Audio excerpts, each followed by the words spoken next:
वो मेरी शान मेरा विंध्य मुझे लौटा दो, जितना भी खोया है वो मेरी शान मेरा विंध्य मुझे लौटा दो। आजकल कुछ ऐसी ही फिजाएं हैं विंध्य में। नमस्कार दोस्तों, मैं हूं नवीन सिंह। IBC 24 की खास पेशकश पड़ताल में आपका स्वागत है। दरअसल मध्य प्रदेश में एक बार फिर विंध्य सियासत का केंद्र बना हुआ है। सत्तारूढ़ दल हो या फिर विपक्ष, दोनों ही सियासत की जोर आजमाइश इन दिनों विंध्य में ही कर रहे हैं। आखिर विंध्य में ऐसा क्या होने वाला है जिसका डर बीजेपी को सता रहा है और इसी डर का फायदा कांग्रेस उठाना चाहती है? तो अगले आधे घंटे के विशेष कार्यक्रम के जरिए हम आपको बताने जा रहे हैं कि साल 2023 के विधानसभा चुनावों और लोकसभा चुनावों तक मध्य प्रदेश की सियासत सिर्फ और सिर्फ विंध्य पर ही आकर क्यों टिकने वाली है। देखिए यह खास रिपोर्ट।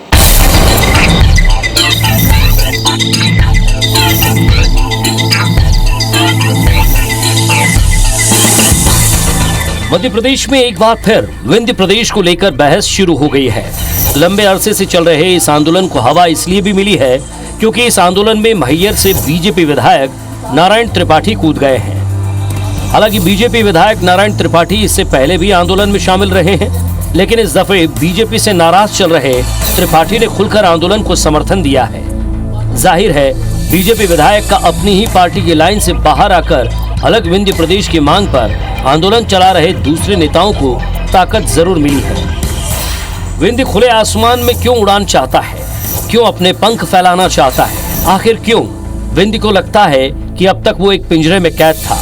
क्यों बार बार विंध्य के लोग खुद को छला हुआ महसूस करते हैं? इसका जवाब फिलहाल ना तो मध्य प्रदेश की सरकार के पास है, न ही विपक्ष के पास।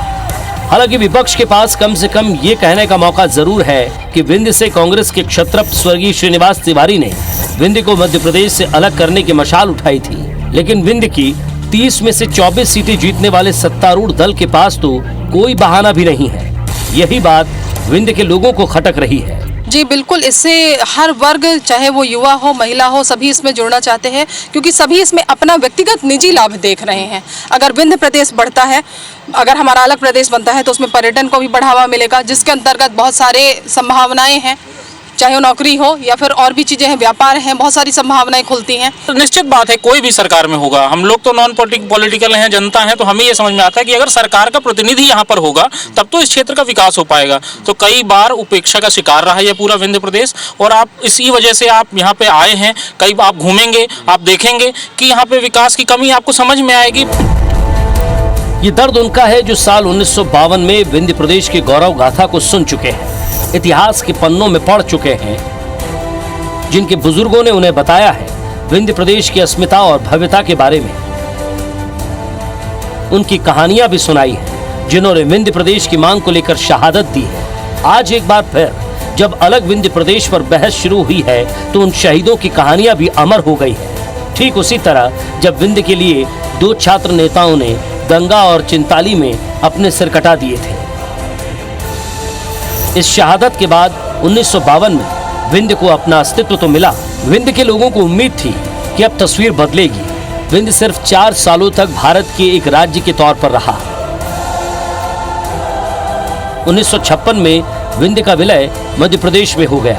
तब से लेकर अब तक विंध्य के लोगों में यह आग धधक रही है। अब एक बार फिर छात्र शक्ति को जगाने का जिम्मा उठाया है बीजेपी विधायक नारायण त्रिपाठी ने। विंध्य प्रदेश की मांग ने मध्य प्रदेश में सियासत गरमा दी है, और सियासत इसलिए भी गरमाई है क्योंकि बीजेपी विधायक नारायण त्रिपाठी अब खुलकर इस आंदोलन के समर्थन में आ चुके हैं। मेरे साथ नारायण त्रिपाठी हैं, उनसे बात करते हैं। त्रिपाठी जी, ऐसा क्या है कि आपका नाम जुड़ने से, आपके इस आंदोलन में शामिल होने से ये बड़ी एक सुर्खी बन गई, भोपाल तक खलबली मच गई, विंध्य प्रदेश की मांग को लेकर चर्चा शुरू हो गई? होना चाहिए, स्वाभाविक भी है।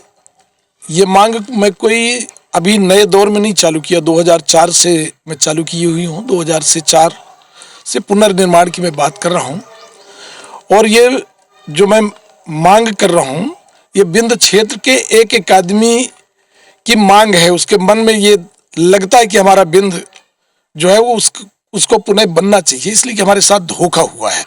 तो विंध्य के एक आदमी की आवाज बनकर मैं इस बात को लेकर सबके सामने आया हूं। मेरा पहले से प्लान था कि जब ये विंध्य प्रदेश का विलय मध्य प्रदेश में हुआ था, उस समय जो आंदोलन हुआ तो छात्र आंदोलन हुआ था, गंगा चिंताली अजीज।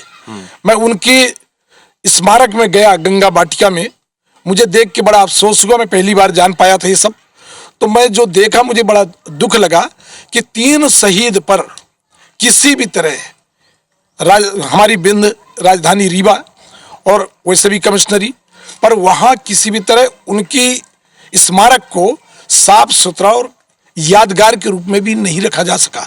तो मेरा अपना प्लान था कि मैं ये आंदोलन छात्र आंदोलन में बदलूंगा और छात्रों को पूरा जी जान लगाकर सपोर्ट करूंगा और छात्र के हवाले करूंगा कि विंध का युवा, विंध का छात्र इसका नेतृत्व करे और सब कुछ अपना न्यौछावर करते हुए विंध के निर्माण की आधारशिला रखूं। लेकिन ऐसा क्यों है कि नारायण त्रिपाठी के शामिल होने से खलबली मच गई? कुछ लोगों को हजम नहीं हो रहा आंदोलन, इसको नारायण त्रिपाठी का प्रोपेगेंडा भी बताया जा रहा है। मैं फिर एक बात कहना चाहूंगा कि जिनको लगता है कि मेरा प्रोपेगेंडा हो सकता है, मैं तो स्पष्ट रूप से ये कह चुका चैनल के माध्यम से भी और विंध के जिन जिन जगहों में गया उन सब के माध्यम से कि मेरा राजनीति का अब एक ही सपना बाकी रहेगा। मैहर के लोगों ने मुझे 4-4 बार आशीर्वाद दिया, अलग अलग दल से दिया, माई शारदी की कृपा रही। अब मेरा जो पूरा राजनीतिक जीवन है, मैं कोई लंबे समय तक इसको नहीं चलाना चाहता। ये 2023 और 2024 तक में विंध के लोगों को इसका रिजल्ट चाहिए और विंध का पुनर्निर्माण चाहिए। इसके लिए मैं अपना सर्वस्व न्यौछावर कर दिया। विंध्य क्षेत्र में तकरीबन 29 सीटें हैं और बीजेपी के कई सारे विधायक हैं, उनका क्या रिस्पांस? सर खुल के कोई बोलता नहीं है, क्या पार्टी लाइन के पार्टी का प्रेशर है? कौन क्या बोलता है ये भी मैं नहीं जानता और ये भी मैं नहीं बोलना चाहता। आखिरी सवाल सर, क्या स्वरूप होगा? मैं किस आगे क्या देखूं? 2023 के पहले इस आंदोलन को जन आंदोलन के तौर पर देखूं, कितना बड़ा सैलाब आप लेकर आने वाले हैं? गांधीवादी विचारधारा से हम चलेंगे, न कोई लाठी चलेंगे, न डंडे चलेंगे, न गोली चलेगी। हमारा बिल्कुल शांतिपूर्वक आंदोलन होगा। जाहिर है नारायण त्रिपाठी ने अपने तेवर साफ कर दिए हैं। 2023 और 24 उनकी आखिरी डेडलाइन है। इसके पहले ही वो चाहते हैं कि मध्य प्रदेश की सरकार मजबूर हो जाए, देश की मोदी सरकार मजबूर हो जाए अलग विंध्य प्रदेश बनाने को लेकर, और आंदोलन का जो स्वरूप है वो आगे इसको बढ़ाना चाहते हैं। छात्र शक्ति के हवाले इस आंदोलन को करके नारायण त्रिपाठी और इनके सरीखे तमाम जो विंध्य प्रदेश की जो दिग्गज राजनेता लगे हुए हैं इस आंदोलन को आगे बढ़ाने के लिए, वो सब छात्र शक्ति का फिलहाल इंतजार कर रहे हैं। विंध्य के एक ऐसे शख्स जिसने सालों तक सेना में काम किया, सरहद पर निगरानी की, सेना से रिटायर हुए तो बीजेपी के टिकट पर विधायक बन गए, लेकिन अलग विंध्य प्रदेश की आग इनके दिल में धधक रही है और पार्टी के भीतर रहते हुए शायद इसकी हसरत पूरी नहीं हो सकती थी। लक्ष्मण तिवारी पार्टी से अलग हो गए। अलग विंध्य प्रदेश के लिए रीवा से सिंगरौली होते हुए शहडोल और बुंदेलखंड की 1300 किलोमीटर की यात्रा कर डाली। लोगों को बहस के लिए मजबूर किया। सत्तारूढ़ दल के आगे थोड़ा बेबस हुए, लेकिन हौसला नहीं हारा। जो विंध्य की बात करेगा वही विंध्य पे राज करेगा, ये इस नारे के साथ अपने अभियान की शुरुआत करने वाले पूर्व विधायक लक्ष्मण तिवारी इस वक्त हमारे साथ हैं। लक्ष्मण तिवारी जी से बात करेंगे कि अलग विंध्य प्रदेश बनाने की ज़रूरत क्यों पड़ी और इसके क्या नफ़े नुकसान हैं और इस अभियान के, इस आंदोलन के मायने क्या हैं। तिवारी जी, सबसे पहले इस अभियान को आपने ही पिक किया, आपने ही शुरुआत की, नारा दिया जो विंध्य की बात करेगा वही विंध्य पर राज करेगा। ऐसा क्यों और क्यों ज़रूरत पड़ी, महसूस हुई कि सर विंध्य प्रदेश अलग होना चाहिए? हमारा विंध्य प्रदेश 56 के पहले तक अस्तित्व में था। कदाचित नेताओं के और षड्यंत्र के कारण इस विंध्य प्रदेश को विलय कर दिया गया। उस समय वादा किए गए थे कि हम रीवा को मुख्यालय देंगे, रीवा के जो कार्यालय हैं, प्रधान कार्यालय सब यहाँ रहेंगे, रीवा राजधानी के साथ या उप राजधानी करेंगे, हाई कोर्ट देंगे। पर आज नारा इसलिए है कि जो विंध्य की बात करेगा वो विंध्य में राज करेगा, क्योंकि चिकित्सा और शिक्षा ये मनुष्य का 2 आवश्यकताएं हैं। शिक्षा के क्षेत्र में यहाँ का बालक जो पढ़ना चाहता है इंदौर जाएगा, ग्वालियर जाएगा, कोटा जाएगा। यहाँ कोई शिक्षा का भी समुचित इंतजाम नहीं है। चिकित्सा के लिए कोई यहाँ कोई समुचित इंतजाम नहीं है। यहाँ का चिकित्सा के लिए ये भोपाल और बाहर जाएंगे, यहाँ तक कि नागपुर मंडी बन गई है चिकित्सा के क्षेत्र में, वहाँ जाना पड़ता है। इस आंदोलन को जन आंदोलन आप लोग किस तरीके से बनाने की तैयारी में हैं? विधानसभा जैसे बातचीत में आपने बताया कि विधानसभा तक पहुंच रहे हैं आप लोग। देखिए, किसी भी वस्तु या आइटम को तैयार करने के लिए समय लगता है। अंग्रेजी में बोलते हैं it will take a time. हम चरणवार आंदोलन कर रहे थे, 5 चरण तक का आंदोलन हमारा समाप्त हो चुका है। हमारे 15 चरण तक आंदोलन चलेंगे और 7वें चरण में 6वें चरण में हमारी जनसभाएं चल रही हैं और विधानसभा वार, और 7वें चरण में मेरा छात्र आंदोलन होगा। हम हर बिंद के हर उस कॉलेज तक पहुंचेंगे, हम बिंद के उस हर नौजवान तक पहुंचेंगे कि कॉलेजों से इसकी शुरुआत की जाए। और हम लोगों को लिए एक इशारा रहेगा कि आप जो उनका जनमत होगा, जो जनता का आदेश होगा, जो जनता का निर्णय होगा, वो सर्वोपरि मान के हम लोग काम करेंगे। ज़ाहिर है आंदोलन की रफ्तार तेज होती जा रही है और लक्ष्मण तिवारी ने अपने तेवर साफ कर दिए हैं। साल 2023 में विधानसभा चुनाव है, लेकिन लक्ष्मण तिवारी और उनकी पूरी टीम को उम्मीद है कि सरकार तब तक झुक जाएगी और मध्य प्रदेश में अलग विंध्य अपनी तस्वीर बना चुका होगा। ऐसा नहीं कि विंध्य प्रदेश की मांग को लेकर जो तूफान आने वाला है उससे बीजेपी के जनप्रतिनिधि वाकिफ नहीं हैं। पार्टी लाइन के डर और विंध्य के लोगों के तेवर देखकर फिलहाल बीजेपी के विधायक चुप हैं, मौके की नज़ाकत को समझ रहे हैं। वो ये भी समझ रहे हैं कि विंध्य के लोगों ने 90% उन्हीं की पार्टी को दी है। जाहिर है विंध्य में कुछ तो ऐसा होने वाला है जिसका डर बीजेपी को अभी से सताने लगा है। रीवा जिले से बीजेपी के युवा विधायक केपी त्रिपाठी ने IBC 24 से बातचीत में दबे होठों से विंध्य के लोगों के दिल की बात तो मान ली, लेकिन जवाब घुमा फिरा कर दिया। बीजेपी विधायकों से बातचीत में ये जरूर लगा कि अलग विंध्य प्रदेश को लेकर साल 2023 के विधानसभा चुनाव में आने वाले सैलाब की खबर उनके पास है।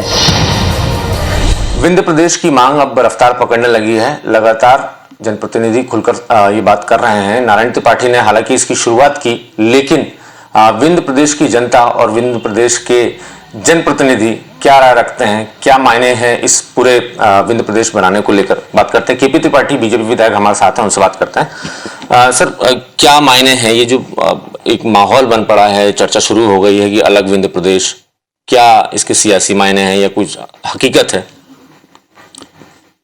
देखिए, जहाँ तक चर्चा की बात है तो चर्चा तो वहीं से है जहाँ से विंध्य प्रदेश का बना था और विलय हुआ था। तो विंध्य प्रदेश अस्तित्व में था, हमेशा ये चर्चा का विषय रहेगा। हम कोई नहीं भी चाहे तब भी चर्चा का विषय रहेगा। रही बात विंध्य प्रदेश क्यों, तो विंध्य प्रदेश क्यों इसलिए कि जो हमसे विकास की धुरी में हम पीछे रह गए थे।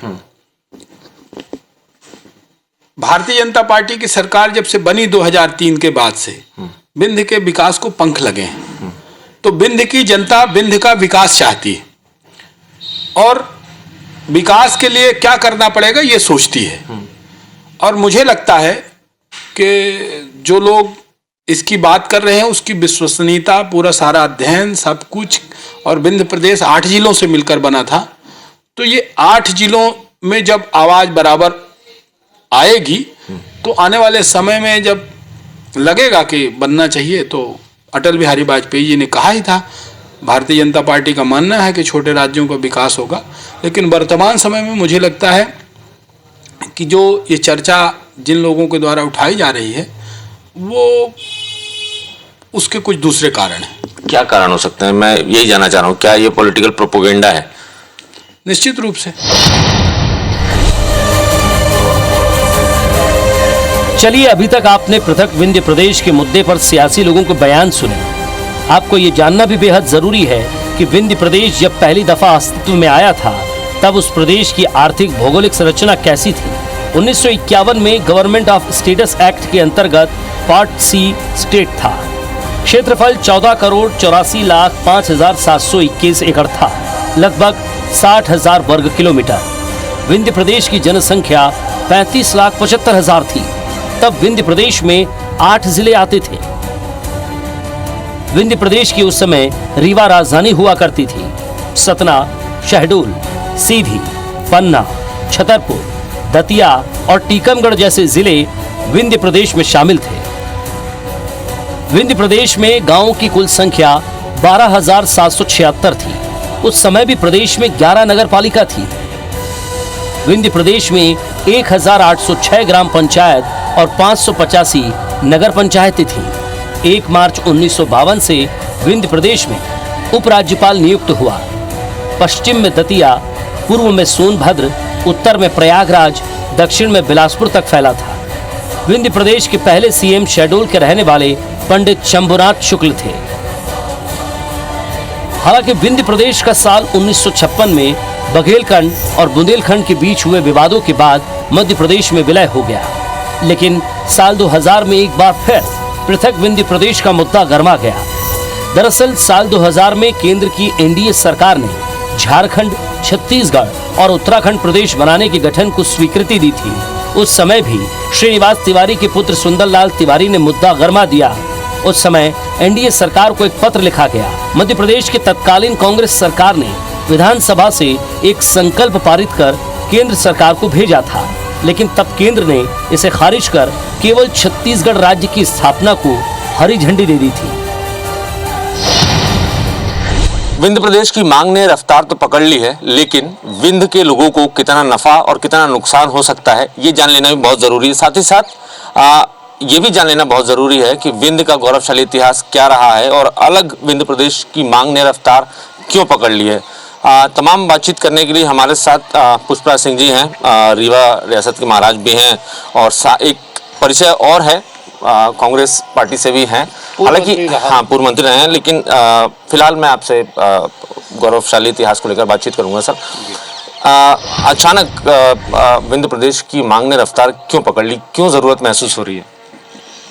मुझे लगता है कि जहां तक मांग की बात है और रफ्तार की बात है, तो अभी उतनी रफ्तार नहीं है जितनी होनी चाहिए, क्योंकि मैंने छत्तीसगढ़ को अलग होते देखा है, उत्तराखंड और झारखंड को अलग होते हुए देखा है। छत्तीसगढ़ तो हम लोग तब विधानसभा में थे ही थे, और एक बात वहाँ बहुत महत्वपूर्ण थी कि जितने भी माननीय सदस्य थे छत्तीसगढ़ उस क्षेत्र के, चाहे वो जिस भी पार्टी के रहे हों, जिस दल के रहे हों, जिस ग्रुप के रहे हों, वो सब उस मुद्दे पे एक हो जाते थे। यहाँ विगत 15 साल हम लोग रहे, 15-18 साल से हम लोग अभी भी देख रहे हैं। आज एक दल के सारे 8 के 8 माननीय सदस्य हैं इस जिले से। इस पूरे विंध्य से एक बड़ा चंक जो है उसी दल का है। कोई भी कहीं भी हम ये नहीं देख रहे हैं कि बहुत जोरों से ये मांग उठ रही है, और दलगत राजनीति और दलीय राजनीति को छोड़कर भी ये मांग को उठाया नहीं जा रहा है। सब लोग एक नहीं हो पा रहे हैं। तो जब तक सब लोग एक नहीं होंगे, जब तक जनता का मत एक नहीं होगा, और जिसको कहते हैं कि प्रेशर बिल्डिंग, आज का जमाना प्रेशर बिल्डिंग, तो जब तक हम थोड़ा बहुत प्रेशर बिल्डिंग नहीं करेंगे, अपनी बात को और मुखरता से नहीं रखेंगे, तो इतनी जल्दी ये होना संभव नहीं है। इससे पहले मैंने कुछ लोगों से और बात की जो इस आंदोलन से जुड़े हुए हैं। उनका कहना है कि कोशिश हमारी ये है कि शुरुआत जरूर आंदोलन के नाम पर हुआ है, लेकिन इसको आखिरी में जन आंदोलन की शक्ल दे दी जाएगी, और जन आंदोलन की शक्ल देने के लिए छात्रों को जोड़ने की कोशिश हो रही है कि अगर छात्र इस आंदोलन से जुड़ गए, छात्र अगर जुड़ गए तो बहुत ही अच्छी बात होगी। लेकिन जब हम जन आंदोलन की कह रहे हैं, तो जिन विषयों पर मैंने अभी बात करी है, तो किसान भी हैं, टूरिस्ट संबंधित चीजें भी हैं, होटेलियर्स भी हैं, बिजनेसमैन हैं, यहाँ का बुद्धिजीवी है, सबको एक होना पड़ेगा। केवल एक घटक को हम लेके कह दें कि आंदोलन फिर सक्सेसफुल हो जाएगा, ये संभव नहीं है। लेकिन कांग्रेस भी तो सर खुल के सामने नहीं आ रही। जरूर कांग्रेस ने शुरुआत की थी इस चीज़ को लेकर, श्रीनिवास तिवारी का इतिहास रहा है, लेकिन कांग्रेस अभी, हमने कई कांग्रेस के लोगों से भी बातचीत की है, कांग्रेस के कहीं की तरफ से कहीं कोई एक्शन दिख नहीं रहा है। फिलहाल वो चुप है। बीजेपी की मजबूरी समझ में आती है, बीजेपी विधायकों की, सांसदों की, लेकिन कांग्रेस की फिलहाल क्या मजबूरी हो सकती है? मैं तो अभी भी कह रहा हूँ कि मजबूरी किसी की नहीं है। चुप्पी क्यों है ये खुद जाने। चुप्पी तो बहुत सारे इश्यूज पे कर ली गई है, वो दुर्भाग्य की बात है। लेकिन जहां तक विंध्य की बात है, मैं हाथ जोड़ के अपील करना चाहूंगा कि हमें ये दलीय राजनीति से उठ के एक ब्रॉड पर्सपेक्टिव देखना पड़ेगा, एक बहुत खुला पर्सपेक्टिव देखना पड़ेगा। और जब एक खुले मंच पर हम इस बात को रखेंगे तो शायद इसका कुछ विकल्प आ सकता है, इसका कुछ बेनिफिट मिल सकता है, इसका कुछ रिजल्ट आ सकता है। उम्मीद कर रहे हैं कि आंदोलन शुरुआत ज़रूर हुई है इस आंदोलन की, लेकिन आंदोलन अपने कामयाबी की तरफ आगे बढ़ेगा और धीरे धीरे सभी लोग इससे जुड़ेंगे। और ये भी उम्मीद करते हैं कि दलीय राजनीति से ऊपर उठकर बीजेपी, कांग्रेस, तमाम जो दूसरी राजनीतिक पार्टियां हैं उनको सबको एक फ्रंट पर आना होगा और विंध्य के लिए अपनी आवाज़ को बुलंद करना होगा।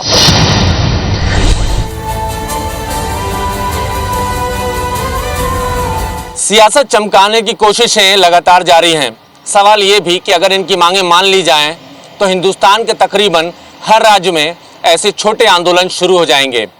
नेता अपनी सियासत चमकाएंगे, आपको सपने दिखाएंगे, लेकिन इससे भला किसका होगा, आपका या फिर उनका, ये आपको तय करना है।